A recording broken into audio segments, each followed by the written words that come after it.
All right, we're going to start. This is probably going to be part one. There's probably going to be a part two.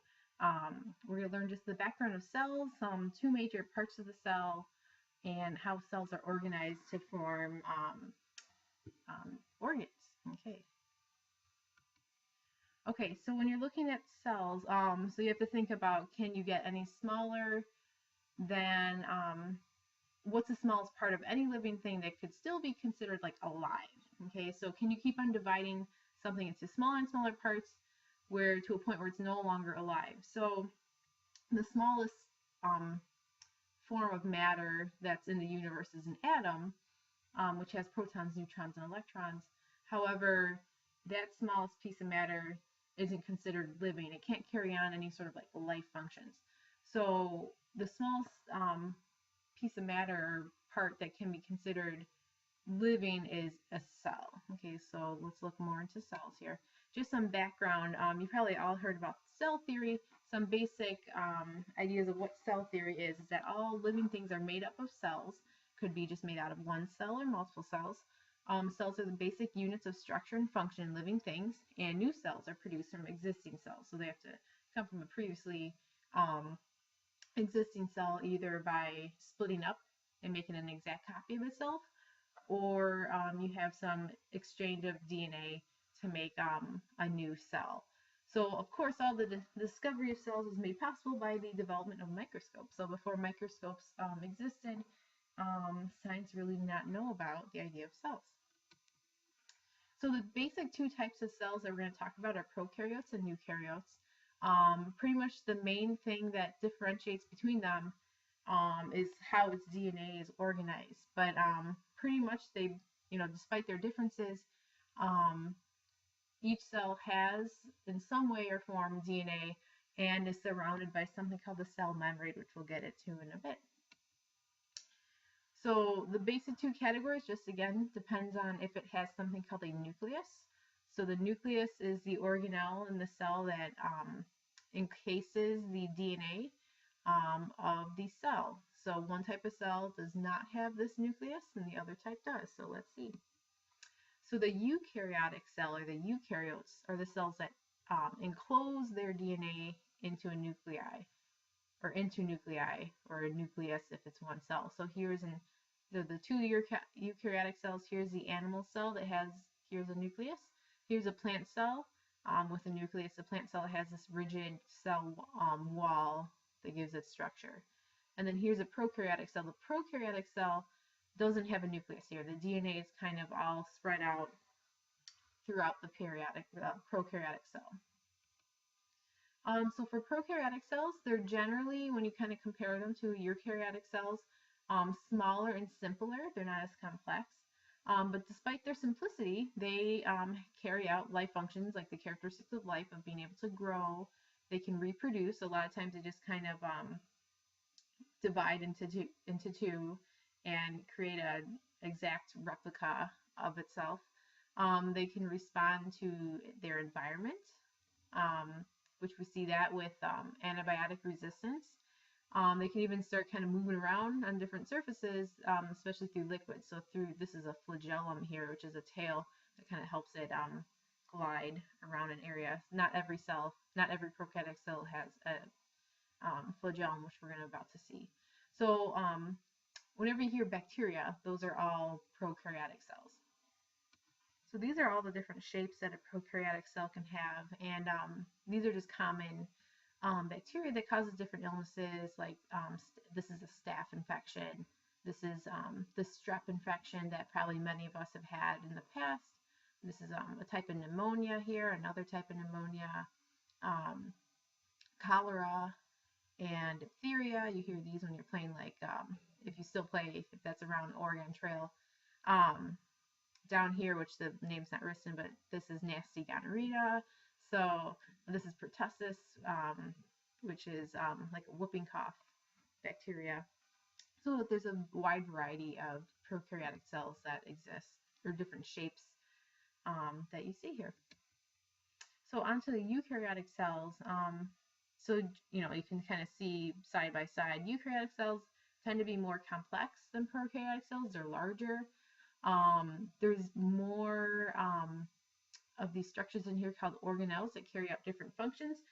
Prokaryotes do have some organelles, but eukaryotic cells have more specialized organelles that carry out specific functions. So there are many types of eukaryotic cells, like we're made out of eukaryotic cells. So there's plants, animals, fungi, and these other types called protists, which are like amoebas. So just to kind of get more in depth with the cell, we're just gonna focus on two main organelles, which are another a way of saying little organs. So we're gonna kind of just focus on two organelles, the nucleus and the plasma membrane. All right, so the nucleus, again, probably a review. You guys probably have covered cell parts before, but the nucleus is kind of always an analogous, like factory, the part of the cell that controls the rest of the cell. That's because it has all the cell's DNA, which is used for the instructions to make all the proteins or any sort of structure. It helps for the cell and has the instructions to do different functions within the cell. So that's why they kind of call it the control center of the cell. When you look at the nucleus, it kind of has different parts here. It's surrounded by this nuclear membrane that has these nuclear pores. That allows for things to enter and leave the nucleus, which is really important once we start talking about DNA and protein synthesis, making proteins. This molecule RNA carries the message of DNA. DNA can't leave the nucleus.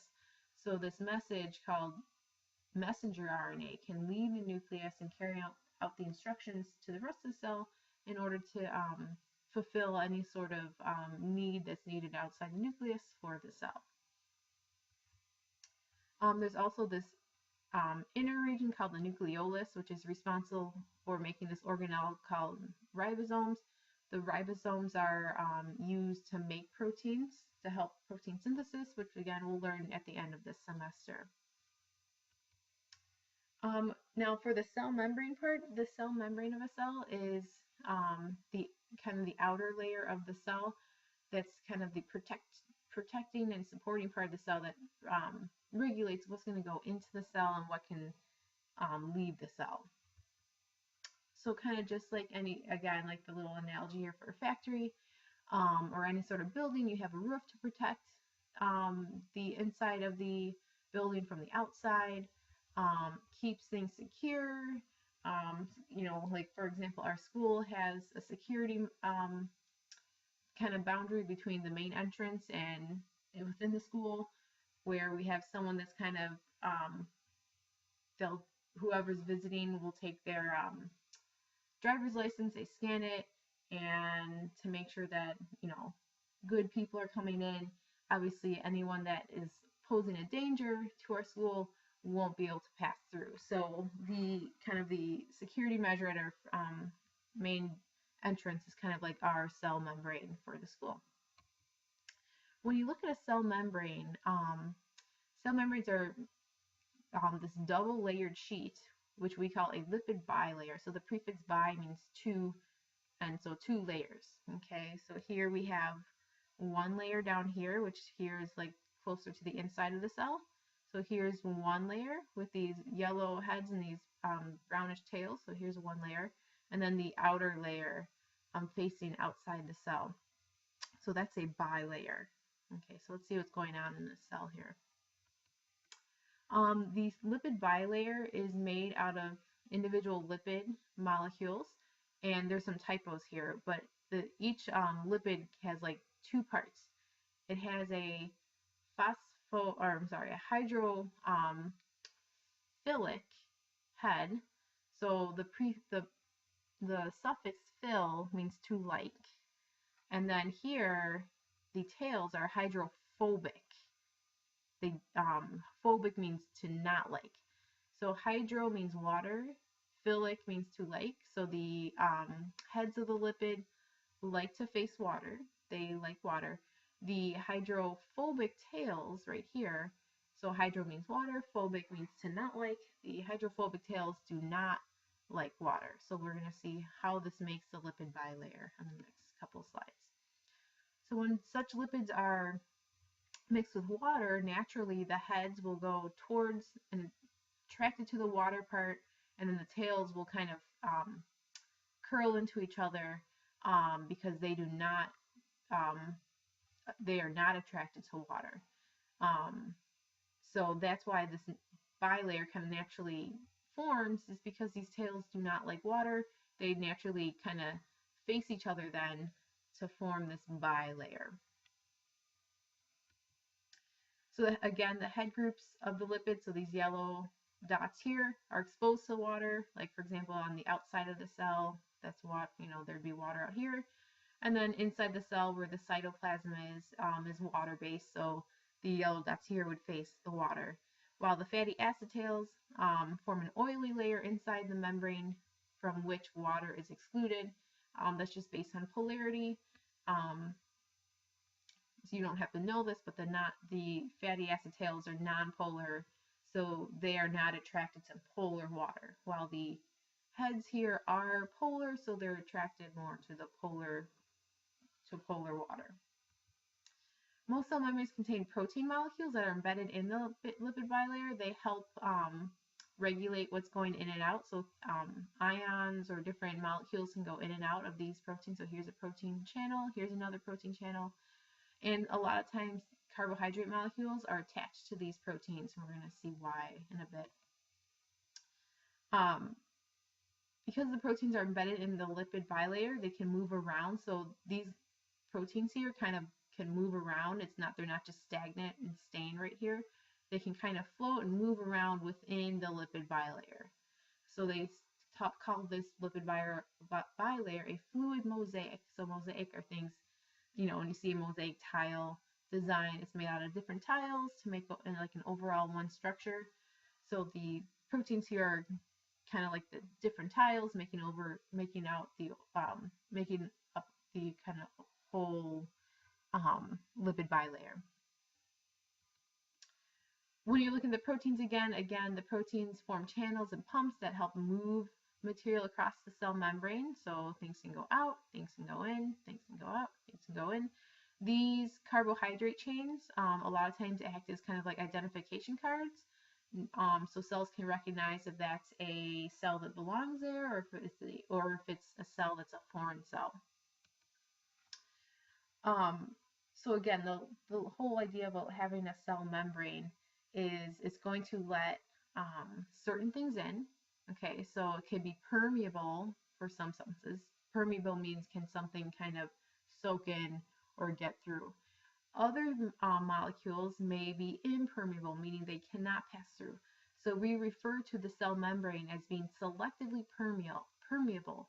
It lets some things in, but doesn't let some things out, or it doesn't let some things in. It lets some things out, but doesn't let other things out. So again, just like our main entrance of the school, we let some people in, but keep some people out. And we keep students in. We try not to let them play hooky and leave school. So we keep students in during the school day, and then they can leave when school's over.